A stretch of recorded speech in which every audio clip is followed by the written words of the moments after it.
ефірі «Замань». Сьогодні 572-й день анексії Криму.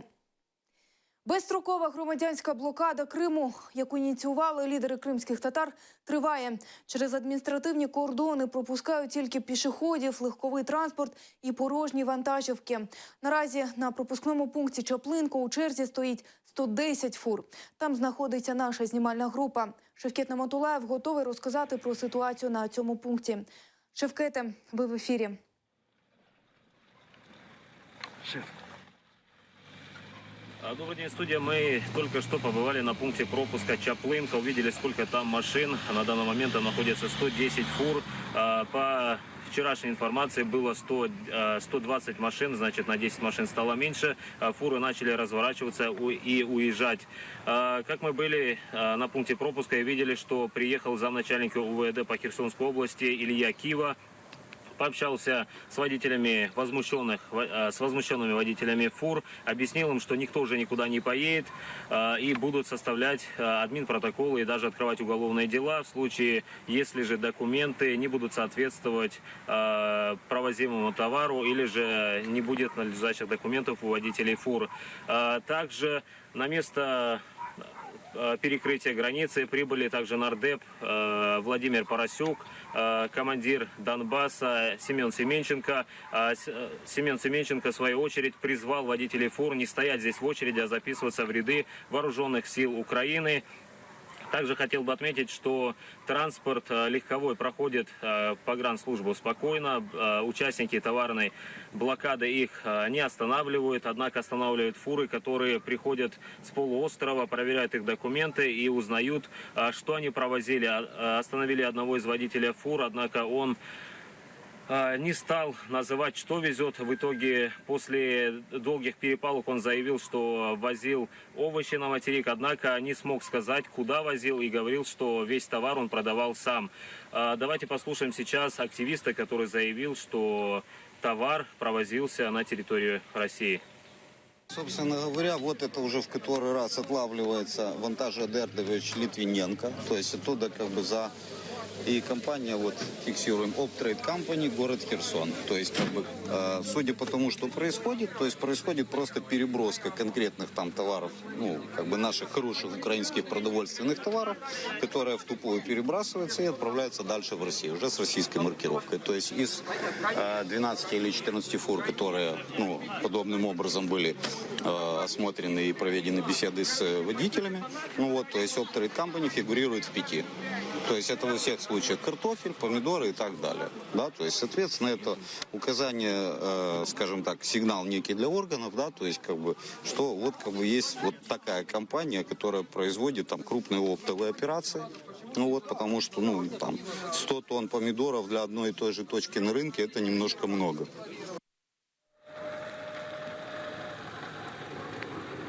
Хотел бы еще раз напомнить, что после того, как Илья Кива заявил о том, что все фуры будут проверяться, надлежащий товар, надлежащие документы, все водители притихли и разошлись по своим фурам. На данный момент идет проверка, работают правоохранители, в числе которых это и гаишники, сотрудники ГАИ, милиции, прокуратуры, таможенной службы и также и ряд других правоохранителей, которые проверяют товар в фурах. Сейчас мы также вернемся на пункт пропуска и будем продолжать освещать события. И в дальнейших выпусках покажем более подробную картину.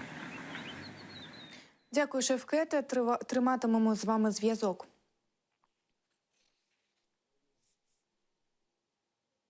Всього за вчорашній день на материкову Україну проїхало 54 порожні фури. На пункті пропуску Каланчак кількість фур зменшилася удвічі. Зранку у черзі стояли 114 вантажівок, наразі 60. Половина фур повернулися на материкову Україну. А на адміністративному кордоні Чонгар ситуація не змінилася, тут вантажівок немає. Наразі там знаходиться наша журналістка Гульсум Халілова. Вітаю, Гульсум. Що нового трапилося на Чонгарі? Вітаю, Софія. Ми продовжуємо відстежувати ситуацію на пропускному пункті Чонгар. Зараз тут все спокійно. Порожні фури, які повертаються з Криму, перевіряють та пропускають. Тут вже облаштували сцену, на якій зовсім скоро будуть виступати народні та заслужені артисти України. Нещодавно сюди приїхав голова меджлісу кримсько-татарського народу Рефат Чубаров. За його словами, акція проходить дуже успішно. Та сюди ще продовжують з'їжджатися люди з різних областей. Також голова меджлісу кримсько-татарського народу Рефат Чубаров заявив, що не виключена енергетична блокада. Власне, прошу прослухати його пряму мову. Подавляющее большинство сообщений в наш адрес, которые мы получаем, они носят характер поддержки. Под впечатлением нашей акции, может быть, власть, особенно фискальная, решила навести здесь порядок. Возможно, это они собирают списки. Нам такие списки не нужны. Тем более легковой автотранспорт с людьми или пассажирский автотранспорт с людьми нами пропускается беспрепятственно. Я не исключаю, я именно в этом контексте говорил о том, что следующими шагами будет энергетическая блокада, но это зависит от множества иных факторов, в том числе и таких, которые носят более глобальный характер. Наразі у мене все. Ми залишаємося на місці. Студія.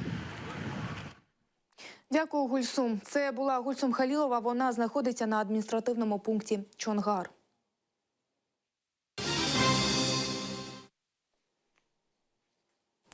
Вчора на одному з пропускних пунктів далекобійники спробували перекрити шлях для легкового транспорту та мікроавтобусів. Співробітники МВС Херсонської області цю акцію швидко припинили.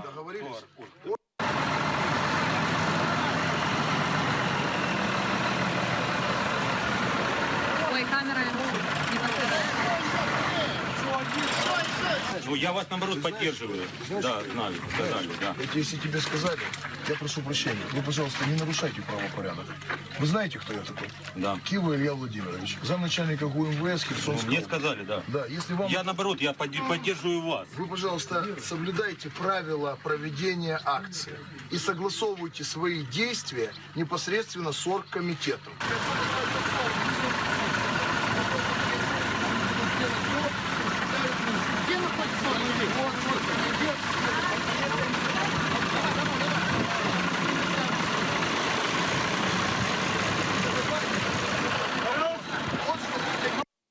На сьогоднішній день існує ризик того, що у відповідь на блокаду півострова російська адміністрація Криму може заборонити усім кримчанам виїжджати на материкову Україну. Про це заявив член Національної ради України з телебачення і радіомовлення Сергій Костинський. Зокрема, він каже, що мета цього – звичайний шантаж.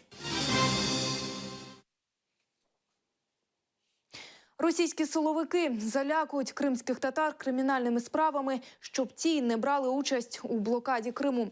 Про це заявив перший заступник голови меджлісу кримсько-татарського народу Наріман Джелял.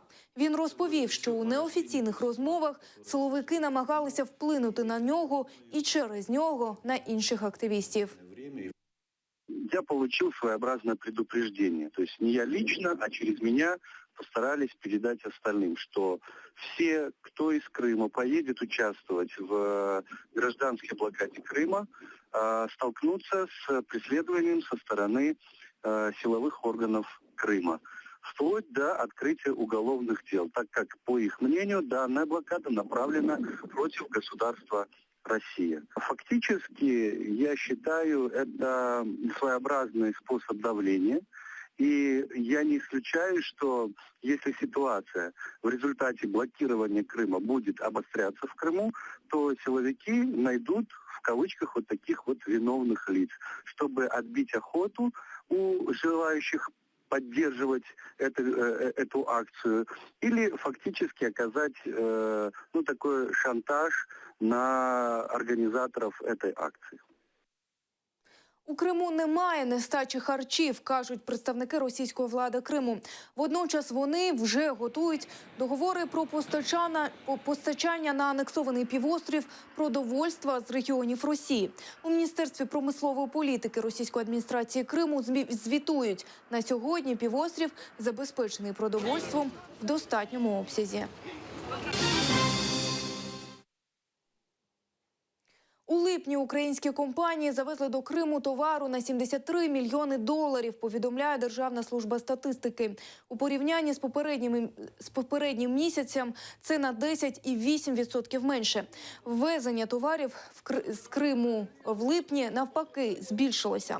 Всього за січень-липень цього року, за даними Держстату, ввезення товарів в Крим з іншої території України склав понад 545 мільйонів доларів, тоді як вивіз – 21 мільйони доларів.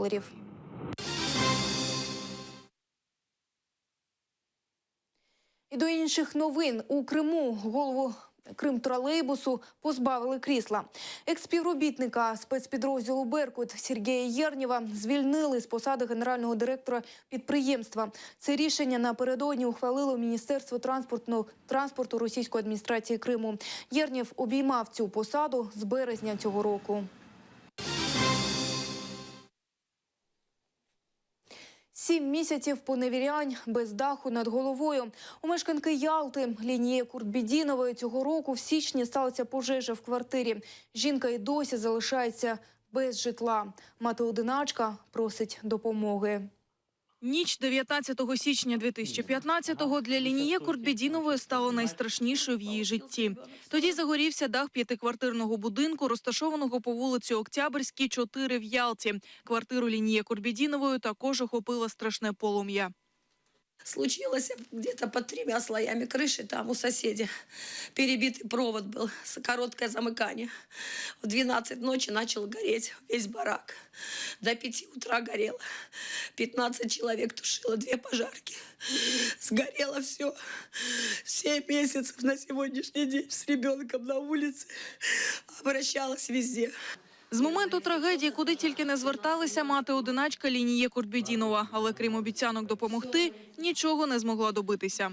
Была на приеме у нашего мэра 13 марта 2015 года. Сказал, будем делать этот год. Была у Жданова, жилищно-коммунального. Сказал, на свой контроль возьму. Была в Совет министров. Писала Бельбекову, Константинову, Госкомнац, Смирнову. Была везде. Обещали, помогут. Ледве стримуючи сльози, Лінії показує нам останні 3 листи відписки. Пришло последние 3 письма. Мы не попали в программу ликвидации последствий пожара, капитального ремонта. Делать не будут. И еще ищите пути финансирования другие, так как у вас не муніципальне жилье. Спершу допомогли Лінії Ханум в Ялтинській мечеті. Знайшли речі і дали трохи грошей. Лінія Ханум жила у родичів, то в одних, то в інших. Нещодавно прихистили сусіди. Дозволили пожити в порожній квартирі. Цього літа Лінія захворіла на запалення легенів, але їй довелося залишити лікування, щоб бути з сином. 5-річний Ернес потрапив в інфекційну лікарню. На сегодняшний день уже 6-я больница с ребенком, по больницам везде. Сейчас ребенок в Бахчисарае лежит. Я с воспалением легких здесь. Ребенок постоянно болеет. На сухомятке варить негде. Скитаемся. Теперь вот у него желудок начал болеть, кишечное отравление. Сусіди Лінії Куртбідінової, які самі постраждали від пожежі, змогли відновити своє житло і допомогти відновити дах будинку повністю. Але відновити свою квартиру вона не може. Одна надія на ЗМІ. Може, хто почує, допоможе їй. Правда, не всі телеканали готові розповідати її. Приезжали корреспонденты, снимали с Симферопольской радиокомпании «Первый Крым».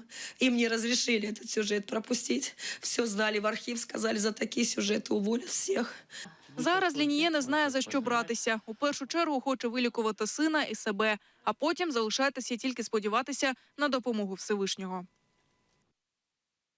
Президент України в ООН порушить питання захисту прав кримсько-татарського народу та грубого порушення прав інших мешканців півострова. Про це йдеться у повідомленні на офіційній сторінці глави держави у Фейсбуці. Наступного тижня у Нью-Йорку на засіданні Генасамблеї ООН Петро Порошенко має намір особисто підняти ці питання.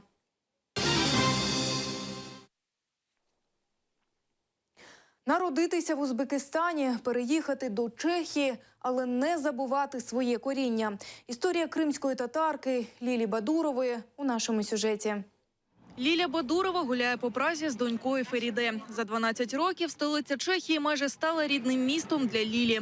Кримська татарка потрапила до Праги з Ташкента, куди були вислані її батьки, так і не повернувшись до Криму. Я по стипендии государственной, чешская государственная стипендия, была программа. И я ее как бы выиграла, получила место на докторантуру. Экономический университет здешний, на докторантуру. Не планировалось, мне в Ташкенте очень нравилось, Узбекистан очень люблю. Після 5 років навчання Ліля отримала посаду кредитного аналітика в міжнародній корпорації і остаточно облаштувалася в Чехії. Когда ты меняешь так страну, с такой, вы знаете, с таким восточным менталитетом, с таким горячим гостеприимством, на такую более строгую, знаете, такую более дисциплинированную, скажем, Европу, оно немного так разительно чувствуется. Використовуючи в спілкуванні чеську, англійську, російську та турецьку, Ліля намагається не забувати рідну кримсько-татарську. Говорить нею з дочкою. Дома я с ней периодически пытаюсь говорить по-татарски. Я с ней говорю, особенно когда разозлит, это она уже понимает татарский. Что туда нельзя, так нельзя. Ее любимое слово «шамар», которое мы хорошо знаем. До Криму Ліля їздить раз на 2 роки. Крым — это что-то, вот, не знаю, мне очень нравится. Это на самом деле море. Море, корни, все равно оно тянет. Побувавши один раз в рідному Партеніті, Ліля Бадурова не може забути це райське місце. З тих пір у неї є мрія. Колись кримська татарка залишить роботу і дім в Європі і переїде жити до Криму. Голова російської адміністрації Криму Сергій Аксьонов, прокурор Наталія Поклонська і кримський муфтій Емір Алі Аблаєв висунуті на Кримську премію «Миротворець». До списку номінантів на цю премію увійшли близько 100 кримчан. Премія вручається людям, чия діяльність сприяє запобіганню расових, національних і релігійних конфліктів. Лауреатам премії вручається орден «Миротворець», а також грошова винагорода. На цьому поки все. Не пропустіть наступний випуск «Заману» о 19:30. Залишайтеся з АТR.